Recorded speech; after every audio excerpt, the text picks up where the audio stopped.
Okay, Saturday morning, Universal show. I'm telling you. And this is the first official celebrity rollout for 2016. The first one.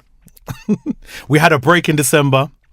And, we've had a few weeks where we've been playing music. You know what I mean? But I said, I'm going to come back with a bang in 2016. I want one of the artists that were causing problems in 2015. Sheesh. And he's in the building this morning. Can you introduce yourself, sir? Yes, Lord! This is Anderson Paak, or Paak. Just don't forget the dot. What's up, Special K? Yes, the crowd goes wild. Did you hear the crowd? Did you hear it? I hear them, bro. Did you hear the ladies? Did you hear it? I heard specifically the ladies. Oh, my goodness. I can hear them. Wow, you're in the building this morning. I'm in here, bro. Can I say Happy New Year? You can, bro. Your first interview for 2016. It feels amazing. It's amazing. Yeah. And I said, I want to do it big. It's good to be alive. Yeah. So listen, we've been playing your stuff on the show in 2015. And people are digging it. But we don't know nothing about you. Oh, my goodness. So this is the morning when we find out everything about Mr. Paak himself. Ooh, okay. Loads of listeners are locked in this morning. They want to know about your story, how you got here, how you got into the game. I want to know everything from scratch this morning. Could you hit me up, please? Give me some info. How did it start? It all started on a dirty little couch in a pot of spaghetti, smoking on struggle tree, drinking on cheap whiskey, chasing after fast women. Nothing but lint in my pocket. Some drumsticks. What else? No sleep. Dirty shoes. Riding the train, the bus. Running from the cops.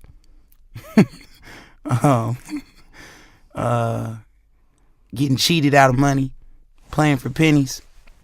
Man, bunch of stuff. Yeah. But then things got better. I don't know. Wow, I grew up in Oxnard, California. It's like an hour away from LA. Lots of surfers, lots of strawberry fields, lots of good Mexican food, beautiful Latina women.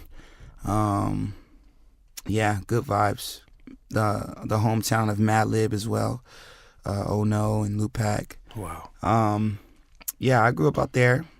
My mom's had her own strawberry company, was her own boss, and my pops was in the Navy. He worked on planes, and he was like a mechanic. He was good with his hands.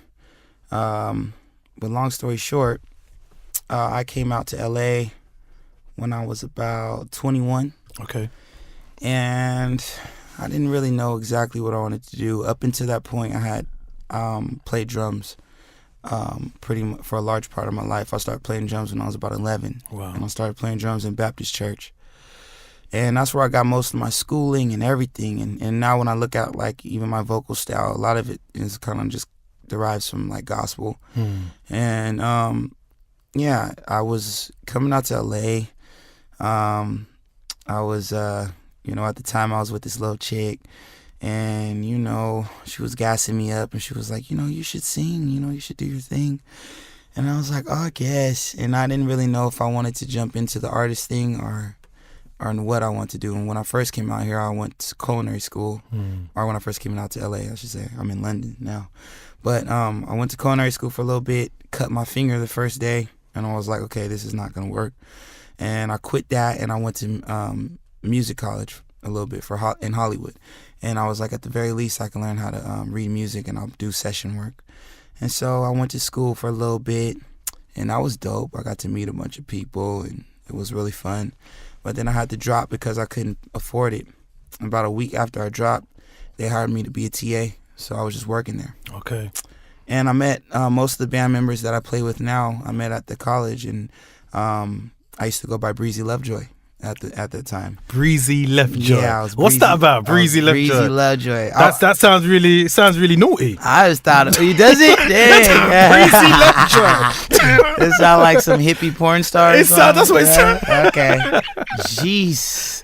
Well, yeah. I mean, I am a lover. I'm a lover for sure. And I thought, man, you couldn't tell me nothing back then. I was at this college. I was ripping and running. We had a band at the school, Breezy Lovejoy band, and you know, it was good times, man. I've always been Breezy. My first name is Brandon, so people started calling me Breezy at a young. So well before Chris Breezy, you had Breezy. Yeah. I was Breezy for a minute, and then I added Lovejoy just because I thought it sounded fly. I thought something that ladies would like. So there was really no science behind that. I was just like, it sounds cool. Even though you glossed it up, it still sounds wrong. Yeah, it sounds very wrong. You can't hide it. Yeah, you know. So yeah, that was that, and I went by Breezy Lovejoy, and I was, doing my thing around LA at the time, and I had a little crew called Block Cheddar, and we were doing our thing around LA, and I was messing around in Leimert Park, and just bouncing around. I met different people. I met the homie Dumbfounded, who helped me out a lot, and I met the homie Shafiq Hussein from Sarah, who helped me out a whole bunch. The first people I started meeting were these people like within the YouTube scene. Okay. So I started meeting like Dumbfounded, and then he introduced me to this other dude named Wax, and this other kid named Watsky, and all of these people had their own audiences, like huge audiences, just based around YouTube. And at the time, I was putting out music, but it seemed like they were the only ones that were really like reaching out and like giving me my props for it, because like we were pretty much getting slept on. I put out 2 projects. First one was in 2012. Other one I put out right after that, the same year, and they kind of got slept on. I still think they're really good projects, but they didn't really get circulating like that. Was it a lot different to what you're doing now? That stuff? You know what? OBE I think is kind of similar to Mal. If people go and listen to that album and they listen to Malibu, I think they can definitely see there's some kind of, I was hinting towards, songs like PYP and Paradise on OBE definitely hint towards where I'm at now, and I think it's crazy when this new album that's out now, Malibu, everything kind of comes full circle in the end. I feel like it comes back to what you originally love, and I'm blessed to be able to be making music, and this is my second album under Anderson .Paak, but essentially it's like, man, maybe my 6th project, that I've done. So it's cool, man, to be able to keep making music. But yeah, man, they were just like, those dudes were just like, you know what, we're gonna open up our audience to you, and you can just rock with us and go on tour with us. And they took me on a lot of my first tours, and I really cut my teeth on the road with all those guys, and it really helped me develop my whole artistry that I have now, and my whole stage presence and everything was built around that. And I put out those 2 projects, and then I put out a project called Cover Art, and that was the first project I put under Anderson .Paak. And that was after I spent a large amount of time just recording music. 6 to 8 months I was just recording, waking up early, didn't care about partying, didn't care about looking cool, and I just was like in a little room just as big as this, and I was looking at a whiteboard and figuring out what I wanted for myself and as an artist, and just my whole vision, trying to clean it up. Just fully focused on the music. Focused. Because before I was all over the place, man. I just, there's nothing wrong with finding it out, and that's what I've been doing, trial and error. But at some point I had to develop a routine, some sort of routine, in order to help me develop a work ethic, and I didn't really have that. And I just thought being talented would be enough. I play drums and I sing and rap, blah blah, and I thought it would just kind of come to me, and that wasn't the case. I had to really work for it. So I put out that project, and then I put out Venice, and I think around the time Venice came about, I dropped a single called Drugs and another single called Might Be, and I started working with a producer called Low Def, and he goes by Caleb Connor now, but he was a big part of me stepping outside of just being in that box that I was in before and working with other producers. And I did a lot of Venice with him, and that was kind of like the start, starting to get a little more momentum after that. So who was the people then that you was really inspired by coming up in the game? Because I can hear so much different variations and influences in your sound, especially vocally as well. Yeah. Do you know what I mean? Because I can hear a bit of rock in there as well, but most definitely hip hop as well. You got that backing. Yeah. What were your inspirations coming up? Well, my earliest stuff is like soul music, soul and R&B, funk. My mom listened to Curtis Mayfield a lot. My mom listened to Stevie, Earth, Wind and Fire, Frankie Beverly and Maze. Those are the people she listened to, like that was my earliest memories of music. Bloodstone, the Dramatics, OJs. Oh wow. All that stuff was very soulful. Yeah, that's the foundation. And then I got into hip hop right after. Once I was old enough, my older sister put me on to a lot of good hip hop stuff, like Tribe Called Quest and De La Soul, Pharcyde, She was listening to Nas and Jay-Z and AZ and just so much good music. She had records, and I would just go. I wanted to do, everything she did, so I just followed her. And I was into everything. My older sister was listening to like Whitney Houston, Mariah Carey, like all top 40 stuff. Yeah. So I had a lot of different influences growing up. That's and then crazy. when I was able to play drums, that's when I started, listening to gospel.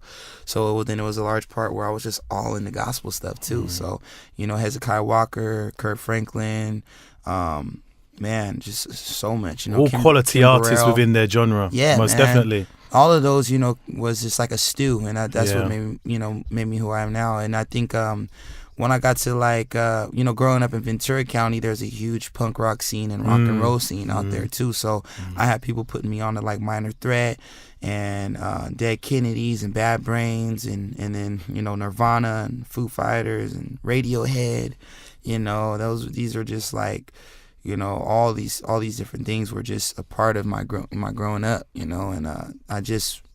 it was, that was just it, I was just open to all those things. I just, I was an MTV kid. I was in front of the TV all the time, watching all the videos, and I was just, I was just like a sponge. Well, I got to ask you this morning, because I know loads of people are going to want to know this.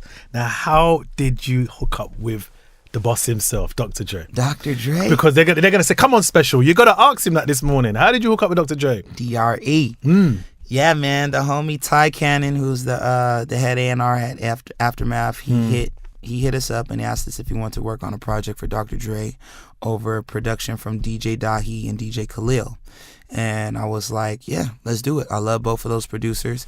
I was like, we'll see about the Dre thing, because I was like, everybody says it's like, okay, it's for Dre or whatever. I was like, who knows if that's really for sure, but my manager was like, no, trust me, dude, Ty's legit, let's go.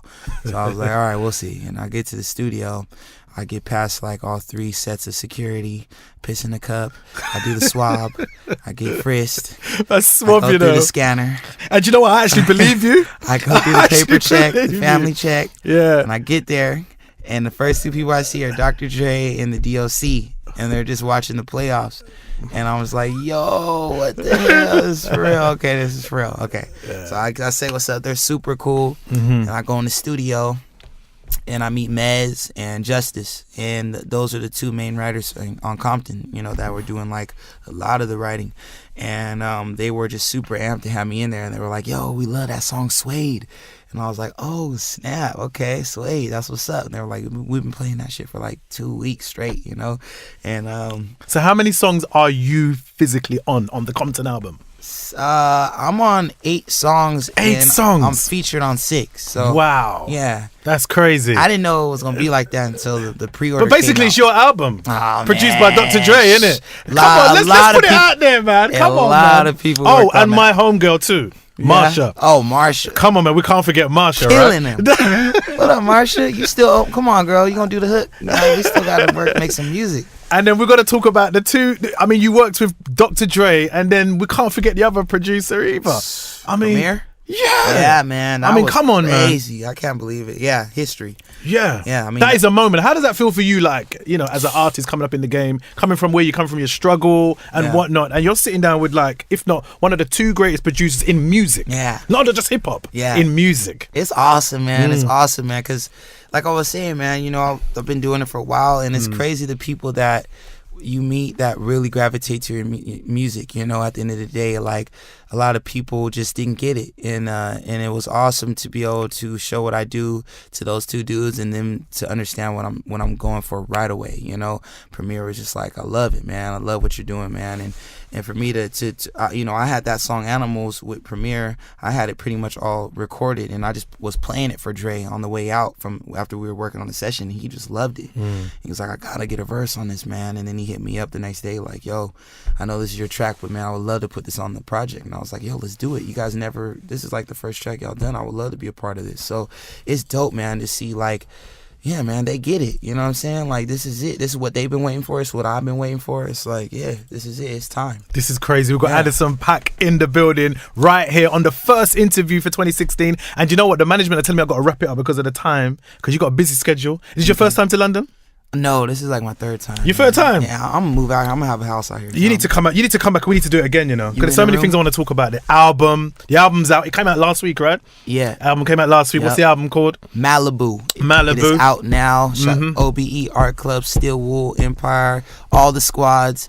Please go get it. Support your young man out here making music for the people. Plug the album. What are we expecting on this album for those that need to purchase it today? My God. What are they expecting on this album? Top-notch production from Kalen Connor, The Free Nationals, Knife Wonder, High Tech, K Tronada, Mad Lib, Like from Pactive, Dim Joints. I got features from Schoolboy Q, The Game, Rhapsody, BJ the Chicago Kid. It's amazing, man. This is the album you need to play when you just want to feel cool. You want to cruise. You got a little pretty thing with you. You got a handsome one with you. Whatever you want to do. You can be sober. You can be high. You can be whatever. You can be breezy. You can be left. Breezy, left, weirdo. You can just, it's for all that. Listen, what should we get on this morning? Because I've got the album right here. Okay.